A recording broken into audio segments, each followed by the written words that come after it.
Nagdala ko ng ano, 3 manok para padugo. Para flesh na flesh.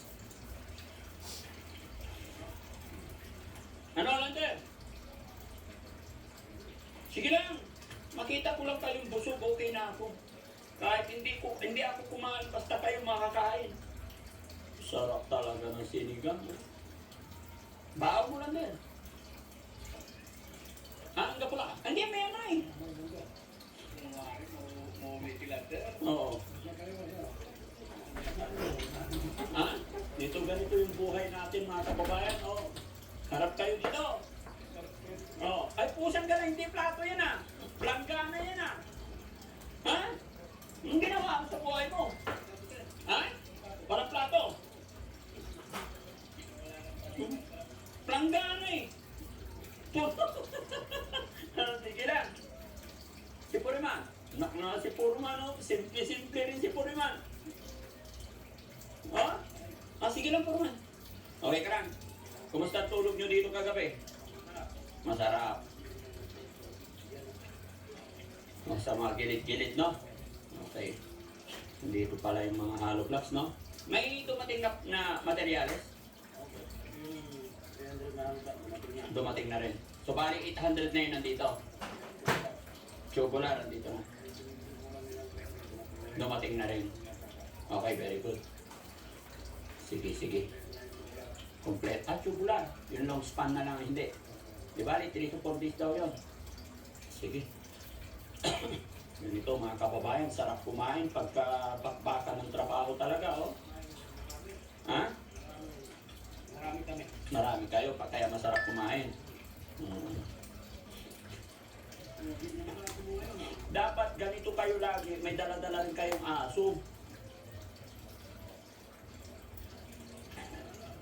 Butas talaga yung kaldero. Ha?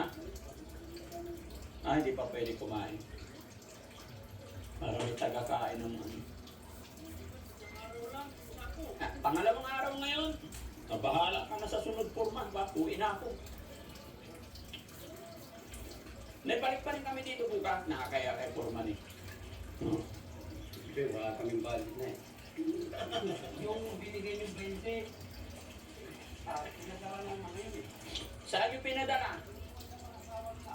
Bakit? Ilan pa asawa nila? Mawala talaga ito si Foreman. Sino sa mga kasama mo ang dalawang asawa? Yung Foreman. Ha? Tinuro pa si tatay eh. Pero masasabi ko lang dito kasi dapat to be a good leader, be a good follower. Diba? Ilan asawa ni Foreman? Ha? Sinungaling to. Gusto sa train ito. Ha? Foreman, ilan asawa mo? Ay, isa lang. Gayaan nyo si Foreman, ha? Lander! Lander! Sabi mo, asawa ni Foreman, 2. Isa lang daw eh. Nagkamuti mo na. Joke lang. Tingnan nyo mga kababayan. Kung may ay patay, napiga yung kaldero. Ubos. Ha? Kayong dalawa niya at taga Mindanao. Ang sarap ng sili. Kuralo mo.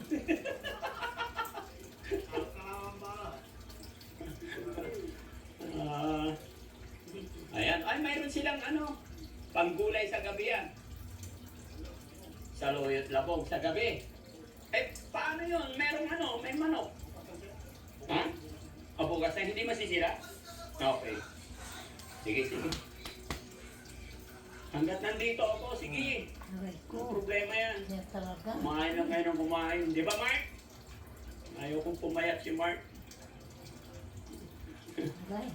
Oo. Kaya sinasalo niya yung nalalaglag na bakal. Maino. Kunwari na baktan. Oo. So yun, mga kababayan, mga kabarangay, gaya ng aking sinabi, day 2. Kung yung unang bago simulan wala pang pader to, ngayon pinadiretsuhan na natin ang pader. Ano ba And yan? then hanggang dito. At tsaka dati mga kababayan, dito po yung Shane! entrance ng bahay nila. Jane! Ngayon, Okay na nga yung pansit-pansitan ko sa taas ng ano? Ayun na po nilipat dito. natin. Sa taas ng Durabox, yung pansit-pansitan. So, Shane! medyo malaki yung Pansit-pansitan, entrance nila Shane. dito ngayon. At saka kung Shane. dati mga kababayan, dito yung kwarto. Shane. Shane! Tawag Ngayon, kayo nanay! nilipat po. Sa mga nagbabalak gumawa ng bahay, ito po yun. Diba? Ito yung harap ng bahay. Dali mo na ito yung pansit-pansitan nasa taas ng Durabox. Ito po. Nakasang-ayon po ako sa bahay. Una, ang Ano kwarto pa yung ni tuntakan tatay mo? Masakit. nandito sa right side ko. Tapos ang entrance ni tatay doon sa kaliwa. Lamang sa kaliwa. Pero sa kasabihan kasi mga kababayan, kaya ito yung sinabi ko kay tatay na pasensya ka na tayo, mangingialam at ikukorek natin. Sa mga naniniwala lang naman ito. Depende po rin po yan sa inyo. Pero sa akin, sa pungsoy kasi, parang sa kasabihan ng ating mga lolo't lola, mga ninuno natin, ay naniniwala po ko. Kasi nga po, wala namang masama kung maniniwala tayo. So ito yung harapan ng bahay. Doon po ang harap. Kaya ang entrance nasa kanan, ang kwarto nasa kaliwang banda. Pasok kayo para makita niyo. So ito na po. Dalawang kwarto. Baba. Yan. Diba? Nasa parting kaliwa na siya. Then, actually, ang plano talaga mga kababayan, 3 yung kwarto nito. No? Hanggang dito sa dulo. Pero nakaabang na lang yung kwarto na isa dito. Yan. So, pagkakakayanin pa ni Daddy Frankie, pwede. Kasi kung nung una, usapan namin ni tatay, pakiusap niya, flooring lang at saka pader. Pero gaya ng sinabi ko, tignan nyo, may mga bakas ng anay, kaya pinatanggal ko na yung yelo. Lahat. Bali, ano na po yan? Pinaklas na nila lahat. Bali, magiging ano na po, steel trusses, long span, in order na po namin. No? So, siguro sa mga nakakaintindi, may alam sa paggawa ng bahay, nakukuha nyo na po. Magiging gwapo rin po ito. No? Yun lang. Medyo malaki-laki ang magiging total nito. Pero okay lang yan, kakayanin natin yan. At dito yung magiging kitchen nila mga kababayan. Dito magiging kitchen. Tapos sa likod CR. Dito rin magiging pinto. Kung noon yung CR nila andun sa labas, magiging dito na sa loob. Sasaratuhan natin ito. Yan. Malilipat po lahat. Okay? Ito yung dati nilang lababo. Sisirain na yan, titibagin na yan. Pililipat po dito. Gagawa tayo panibago. Okay? Mabilis po yung trabaho kasi maraming empleyado. At bago po, kaya natin sinabi mga kababayan, bago po ako aalis dito, buo na to, may bubong na to. Kumbaga, finishing na lang po.